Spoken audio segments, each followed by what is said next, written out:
moving through the intersection.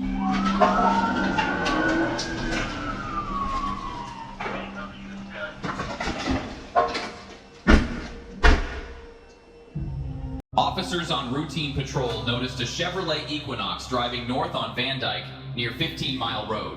The SUV's left turn signal was on, but the driver was not changing lanes or doing anything that requires that light to be on, and this caught their attention. A quick check of the plate told them something important.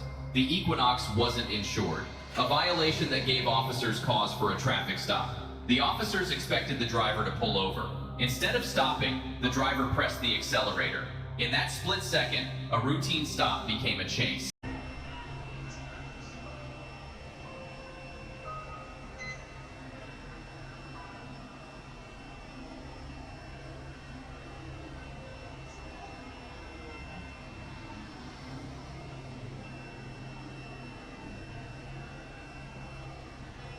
The officer lost the suspect, but somehow found him again at a gas station. The driver zoomed off and the chase ensued again from the station.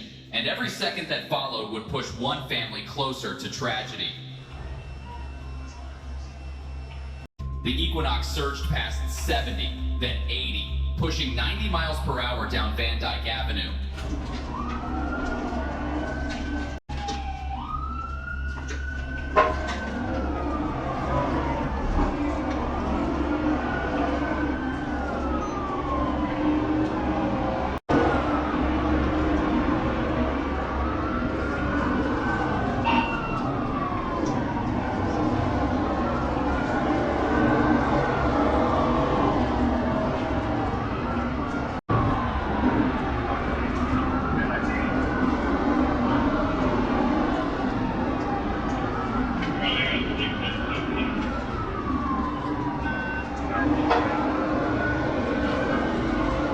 At those speeds, running red lights wasn't just reckless, it was a death sentence waiting to be written.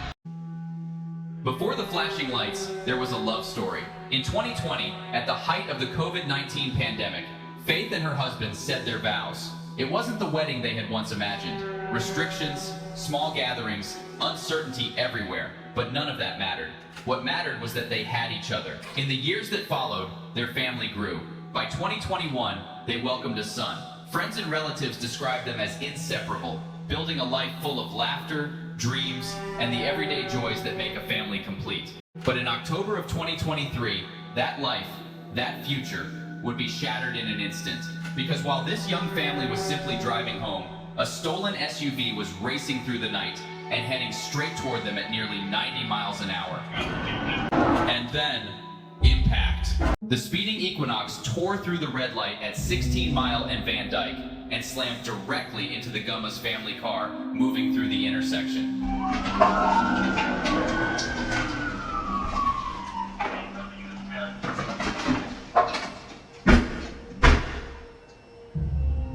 The force of the impact crumpled metal like paper. In an instant, one family's night out turned into a fight for survival.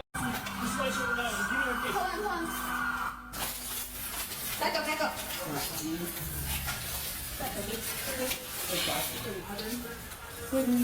Yep, first responders on scene. Okay. Yep. Yep. This way, hey. Charlie 31, we got delete 2 unconscious. I don't know what rating. 2 unconscious, I don't agree. Someone give me a knife. In the seconds after the crash, chaos took over the intersection. Officers didn't hesitate. Training kicked in. But what they found inside that crushed vehicle was a nightmare no first responder ever forgets. In the back seat, trapped in a mangled car seat, was the Gumma's 2-year-old son. Officers worked frantically, breaking glass and bending metal, determined to pull the toddler to safety. Just find out how far is that thing. Computer, Charlie, where's that thing? Conscious? No, yeah, come on. Where's that view? Where's that view? Here, come on here. Hey, Aaron. you okay with the girl? Hey. What do you want to do? Okay. You got the clothes? Yep. Move. You're good, Max. Alright, get on the side. Get on the side. Hold on. If she's got, One heart just lost that thing. you're okay, love. No.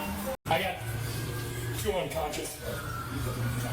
Charlie 31, we got at least 2 unconscious. I don't know what reason. Hang up, I'll still. You're good. Let them go out, bro. You're good. We're coming, down to home down there. That's the one on that. Almost there. Here we have an unresponsive child. Unresponsive child. One child is breathing. We're gonna need 2 transports. You're okay. You're okay. Where's the other one? One child breathing to the chest. Where's the other one? Keep breathing. Keep breathing. I got my gun. Check down there! Are you stupid, man? Anyone else in the car? Check it out. You could have just killed someone. Get up. Get in there.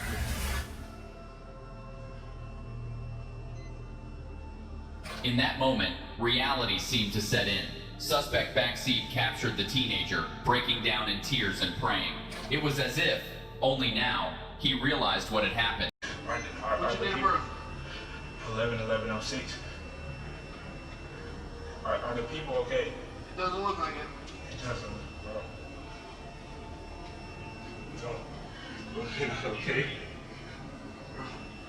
10 peas. I'm doing an offensive action. Middle name D'Angelo? Yes. Doing my offensive. Look.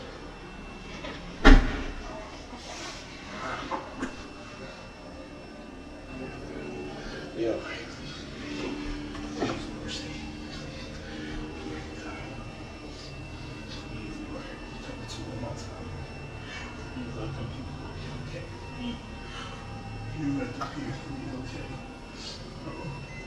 I didn't mean it, bro. I didn't mean it. I didn't mean it at all, bro. Come on. Please, Lord, please. Please, Lord, let these people be okay. Please. Please, Lord. Please, Lord. Please, Lord, let these people be okay. Please, let these people be okay. Lord, I did not mean it. I did not mean it. I swear. I did. Lord, please.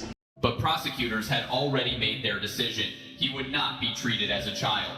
The case was far too severe. Smith was formally charged as an adult with multiple felonies. 2nd-degree murder, 3 counts of reckless driving causing serious injury, fleeing and eluding police, and receiving and concealing a stolen vehicle. 18 months after the crash that shattered the Gumma family, Travion Smith faced his final reckoning. By now, he was no longer a 17-year-old teen, but a young man standing trial as an adult. Count 1, homicide, 2nd degree. I'm going to follow the recommendation by probation. You're to be sentenced to 300 months to 600 months, 539 days served in the Michigan Department of Corrections. And in doing so, he ended the life of a young mother while leaving her husband and child forever scarred. Travion Smith was sentenced to 27 years in prison, a punishment meant to reflect not only the death of Faith Gumma, one choice, one red light. And in less than 10 seconds, a family was destroyed, a community was shaken, and a teenager traded his future for a prison